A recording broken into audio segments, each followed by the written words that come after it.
The environmental resource issue that I'm going to be talking about today is oil fracking in America. Oil fracking is the process of pumping high pressure water into rock and shale to crack and then fracture the rock. This allows natural oils that have been trapped in the rock to escape, and then they pump it out. Sand is also used for fracking, but water mixed with other chemicals to help the process speed along are most popular. Fracking's been around for a while, but it boomed in the 1990s when better technology came out that helped the process, and it allowed them to get more oil than regular drilling and wells. Why is fracking bad, you might ask? The act of fracking is harmful for the environment, along with transferring the oil after the fact. First, fracking uses a lot of water. According to Environment America, a nonprofit organization that fights for protection of the natural worlds, to make one well for fracking, it uses over 100,000 gallons of water. And that's just one well. This water is mixed with chemicals, and after being used, oil and rock is added to the mix. This toxic wastewater can be sprayed into the environment while fracking, polluting wells, rivers, and lakes. Even if the wastewater is taken back with the fracking company, there's no good way for them to dispose of it.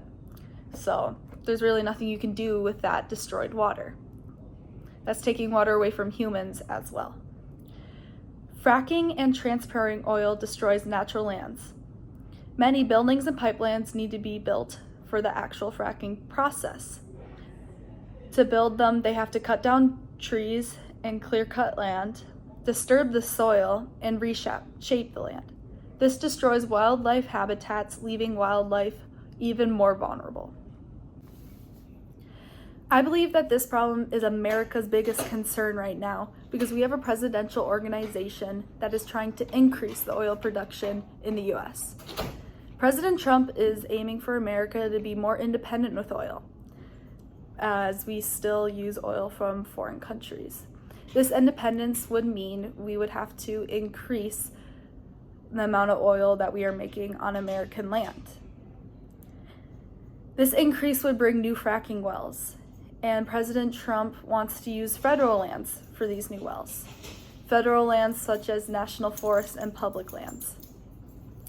These lands that were originally put in to protect resources and natural land from destruction.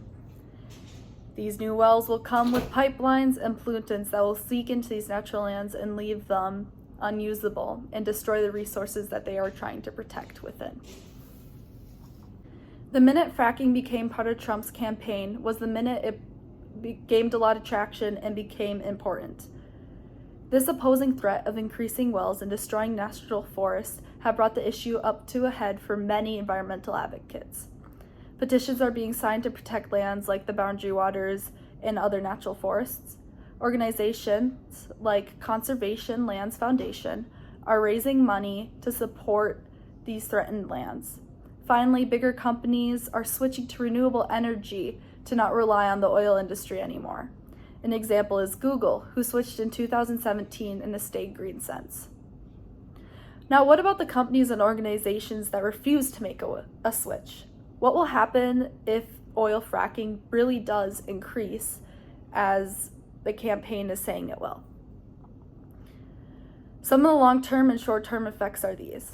First, federal lands will be used for fracking instead of conservation. Areas like Wayne National Forest in Ohio will be partial or fully used, and the land not torn up will be polluted by noise, light, and sound, along with the wastewaters. This is a short and long-term consequence, as the lands will be lost to us and future generations. Pollutants from these sites can also make humans sick. The chemicals in the water have at least 15% of specific chemicals that pose a risk to humans, states Environmental America. Yale School of Medicine also explains that illnesses ranging from headaches to shortness of breath to birth defects can be caused by these chemicals. A study showed that children living near fracking sites were 2 to 3 times more likely to get leukemia than children not exposed to fracking water and pollutants. This is what I would describe as a short-term effect, as these are effects that are happening immediately from the fracking zones. Lastly, fracking releases greenhouse gases into our atmosphere, adding to the threat of climate change and unpredictable weather. This is considered a long-term effect because it will reach out more in future generations, but we already have experienced the effects of climate change in raised oceans, harsher storms, and heat waves.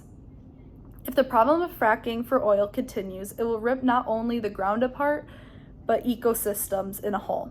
We need to protect natural land from fracking. Thank you.